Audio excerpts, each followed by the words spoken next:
ठाकुर अजय सिंह बिष्ट को अब राजनीतिक जवाब ही मिले। ज़्यादा जेल भरने को, जेल मुकदमा लगाने की बात करेंगे तो रोटी तक न खिला पाएंगे। उनके परिवार वालों को बुला के मदद क्यों नहीं करी? आपकी संवेदनाएं रोने के लिए, चूंकि आप नौटंकीबाज हैं। अगर बीजेपी कोई मर्यादा तोड़ेगी तो समाजवादी पार्टी उसको उसी भाषा में जवाब देगी। उत्तर प्रदेश विधानसभा बजट सत्र के दौरान पक्ष और विपक्ष की तरफ से एक दूसरे पर आरोप प्रत्यारोप का दौर चल रहा है। योगी आदित्यनाथ हों या नेता प्रतिपक्ष हों, दोनों तरफ से एक दूसरे पर कटाक्ष चल रहा है। योगी आदित्यनाथ ने अखिलेश यादव और राहुल गांधी को पप्पू टप्पू कहते हुए संबोधित करते हुए उन्होंने कहा कि जिस तरह राहुल गांधी के होने से देश में नरेंद्र मोदी की जीत की गारंटी है, उसी तरह उत्तर प्रदेश में अखिलेश यादव के होने से भाजपा की 100% गारंटी है। पप्पू और टप्पू में बहुत फर्क नहीं है। राहुल गांधी और अखिलेश यादव को, दो लड़कों की जो जोड़ी कही जाती है, उसको पप्पू और टप्पू से संबोधित किया। क्या लगता है कि योगी आदित्यनाथ ने जिस तरह से पप्पू और टप्पू अखिलेश यादव पे कहा और कहा कि ये जो उपचुनाव हुआ ये जीत की गारंटी बता रही है कि 27 में भी सरकार हम बना रहे हैं। आप एक योगी की बात कर रहे हैं, मैं किसी योगी का जवाब नहीं दूंगा।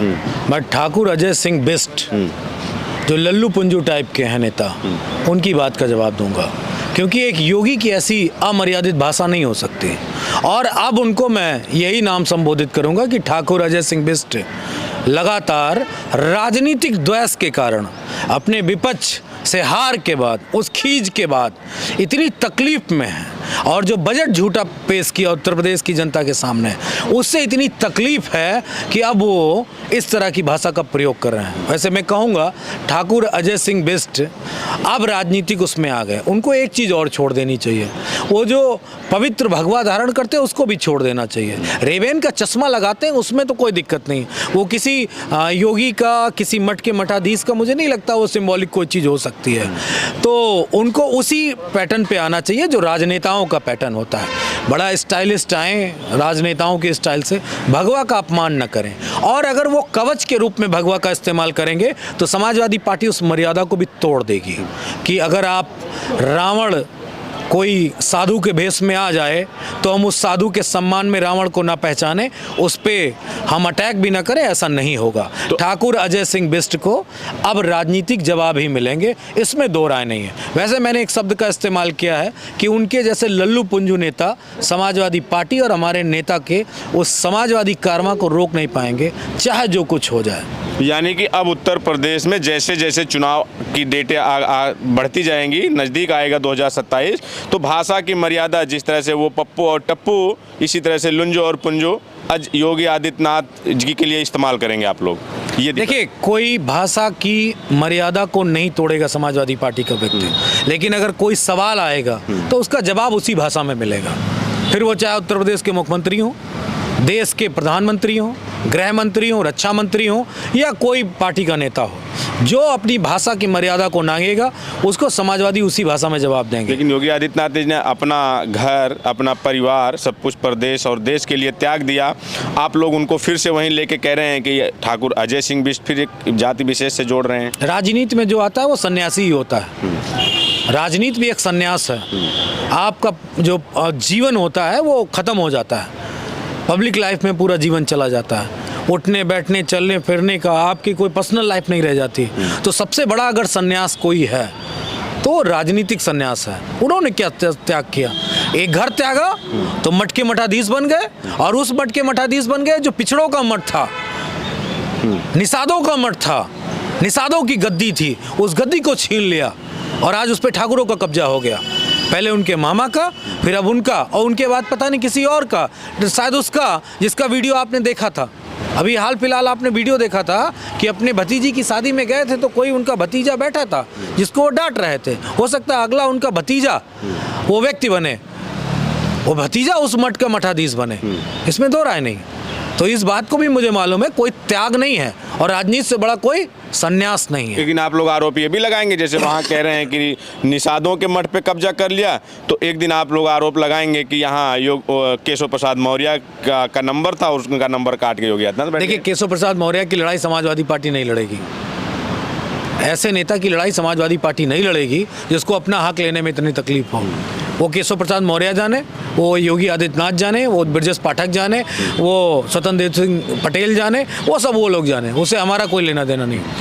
हमारा इतना लेना देना है कि अगर कोई पिछड़े का वोट लेके बीजेपी में गया है नेता और उस पिछड़े वर्ग का सम्मान नहीं हो रहा, उनके बच्चों को हक नहीं मिल रहा है, नौकरी नहीं मिल रही, उनका आरक्षण नहीं मिल रहा है, तो समाजवादी पार्टी आवाज़ उठाएगी। तो ये देखा जाए कि जिस तरह से अब भाषा की मर्यादाएं टूट रही हैं, तो 2027 का बिगुल बज चुका है ये। आप इस तरह सवाल मत पूछिए, आप सवाल पूछिए कि समाजवादी पार्टी बीजेपी के मुख्यमंत्री और नेताओं के द्वारा अमर्यादित शब्दों का प्रयोग करने पे क्या इसी तरह का जवाब देगी? ये है सीधा जवाब। और हमारा जवाब है कि अगर बीजेपी कोई मर्यादा तोड़ेगी तो समाजवादी पार्टी उसको उसी भाषा में जवाब देगी। इसमें किसी तरीके का कोई शक और शुबा बीजेपी को नहीं रखना चाहिए। और जब भाषा का आप मर्यादा तोड़ेंगे तो मनीष जगन अग्रवाल और मिश्रा जी बनारस वाले माफिक जो है जेल भी जाएंगे। क्या फ़र्क पड़ता है? जेल जाने से क्या फ़र्क पड़ता है? कोई कितनी बार जेल भेजेगा? 1 बार, 2 बार, 3 बार, 4 बार, 5 बार, 10 बार। और समाजवादी पार्टी का कोई एक लीडर नहीं है, एक नेता नहीं है, बहुत नेता है। और अब समाजवादियों का एक इतिहास रहा है जेल भरने का। जेल भर देंगे, अगर ज़्यादा जेल भरने को, जेल मुकदमा लगाने की बात करेंगे तो रोटी तक न खिला पाएंगे। जिस तरह से इस समय समाजवादी पार्टी के जो नेता हैं, चाहे उदयवीर सिंह हैं और उसके बाद इससे पहले मनीष जगन अग्रवाल, फिर मनोज काका, फिर उधर मिश्रा जी बनारस वाले, वो भी पीडीए की बात करते हैं।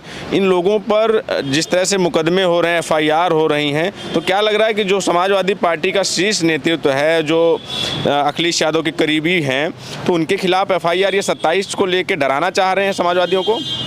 एफआईआर वो सरकारें करती हैं जो खुद डरती हैं, डरपोक होते हैं, जो जिनको मालूम होता है कि हमारा समय पूरा हुआ, अब हमारे विदाई का समय आ गया, तो वो इस तरह की चीज़ें करते हैं, ऐसी हरकतें करते हैं। समाजवादी पार्टी इन मुकदमों से नहीं डरती, नहीं डरती, नहीं डरती। अगर वो एक मुकदमा लगाएंगे तो हमारे 100 कार्यकर्ता खड़े हैं जेल जाने के लिए। इस बात के लिए वो कदाचित ना हमको भयभीत करने का प्रयास करें, लेकिन जो सरकार विपक्ष का माकूल जवाब ना दे पाए और उनके लीडर्स पे, उनके किसी पोस्ट पे, उनके किसी पोस्ट के शेयर पे मुकदमा लगा दे, तो उसको ये समझा जाता है कि वो सरकार पूर्ण रूप से डर चुकी है। और योगी आदित्यनाथ का डर उनके चेहरे से झलकता है। आपने देखा नहीं क्या? एक चेहरा आप याद करिए, जब 2024 का लोकसभा उत्तर प्रदेश से हारे तो सदन में जब सेंट्रल हॉल में उनका चेहरा, क्या आपने कभी योगी आदित्यनाथ का वो रूप देखा था क्या? जिस तरीके से उनके चेहरे पे हवाइयाँ उड़ी हुई थी, लगता है डर गए हैं। निश्चित तौर पे। दूसरा डर, जिस दिन प्रयागराज में कितना भगदड़ हुआ, स्टैम्प हुआ, क्या कितने लोग मर गए, अगले दिन जब चेहरा था उनका, किस तरीके का चेहरा था? क्योंकि झूठ छुपा रहे थे, डर उनका दिख रहा था।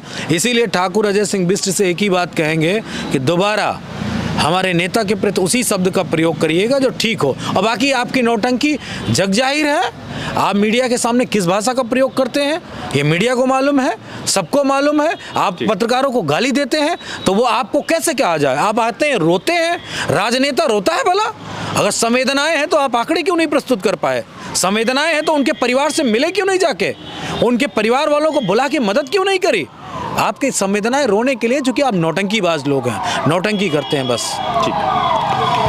तो ये मनोज यादव जी थे। अखिलेश यादव पे जो योगी आदित्यनाथ ने कहा पप्पू टप्पूस के जवाब में इनका आरोप सीधा सीधा ये कह रहे हैं कि ये किसी योगी की भाषा नहीं हो सकती, ये ठाकुर अजय सिंह बिष्ट की भाषा है जो वो इस्तेमाल कर रहे हैं। और अगर भारतीय जनता पार्टी की तरफ से, जब उनके मुख्यमंत्री हों या मंत्री हों, कोई नेता जिस तरह की भाषा का प्रयोग करेगा उसी तरह से उसको जवाब मिलेगा। आपकी क्या प्रतिक्रिया हमें जरूर बताएं। बने रहे हमारे साथ, मिलेंगे किसी और वीडियो में किसी और जगह से। हमारे सहयोगी कैमरामैन अभिषेक सिंह के साथ बबलू, लखनऊ।